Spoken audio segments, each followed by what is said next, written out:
Hey guys, Koukun here, coming at you with another video. Today we're talking about index fund investing versus real estate investing. As you may know, I'm a huge fan of real estate investing, but I also like investing in index funds, especially low cost index funds that own the broad stock market, that you own the entire Canadian stock market or the US stock market. It's well diversified and you get the full gains of the stock market if it does well. I'm going to talk about the three different stages of a investor's journey. Anyone starting out from nothing, trying to build wealth and be able to retire and also create financial independence. When you're starting out, usually you don't have much. Maybe you've just graduated high school, you're working your first summer job, part-time job. Maybe you're going to college, you're working on the side. Maybe you've just graduated college and you're working your first full-time job. In any of those scenarios, likely you don't have a whole lot of money, right? You're saving a little bit from every paycheck, which I highly recommend, but you only have a few $100s here or there. It's not a huge amount of money. With index funds, one of the great parts about it, you can put those funds into an index fund and have it work for you, so that while you're going through college, while you're working, saving up that first down payment, if your plan is to buy a real estate like a rental property or a personal home, while you're waiting, however long that period may take, your funds can work for you and it can start to compound on itself, at least a little bit. So it's growing while you're saving. So that's the first stage. The second stage is when you're able to invest in real estate.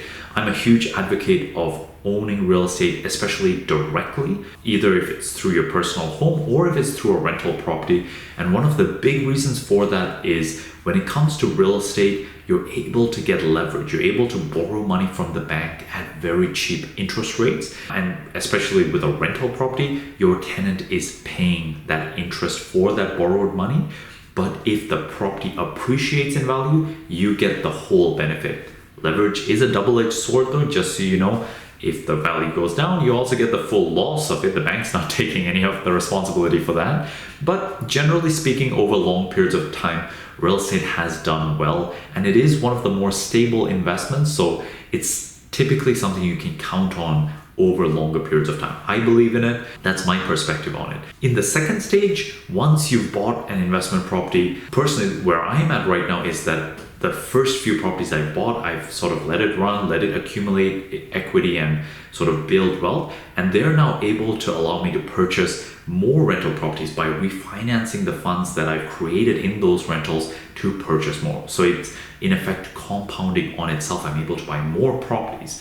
On the side, however, I'm still investing in index funds. Every time I get a paycheck, I take a piece off of it and I put it into my long-term savings and investments. The reason why, I feel it's a good way to be diligent about your personal finances, to always pay yourself first, to take a piece of every dollar you make and to save it and invest it. So I'm able to do this while I'm investing in real estate.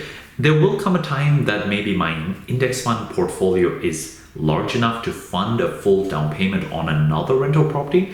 At that point, I may choose to take it out and put it into the rental property, or I may just choose to let it sit there and build on itself. I'm not sure, but I feel those are good options to have. So I'm gonna run with that. The third stage of the average investor's journey is when it comes to retirement, whether it's at age 65, whether you have a plan of retiring early, if you are planning on doing that, whatever the time may be, when it comes to retiring, you need your funds. You need to have access to the equity you've built. There are two scenarios here. So I'm going to share, first is my parents' scenario. So my parents, they started investing in real estate with me. They actually partnered with me on my first two investment properties. They've been able to get really good returns on the money they've put in their real estate this past 7 years.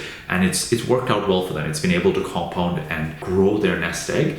But you know what? They started a little bit later in their careers in terms of saving for retirement. So they don't quite have a huge nest egg they can rely on without selling any real estate. They have to sell their portfolio in order to be able to fund their retirement.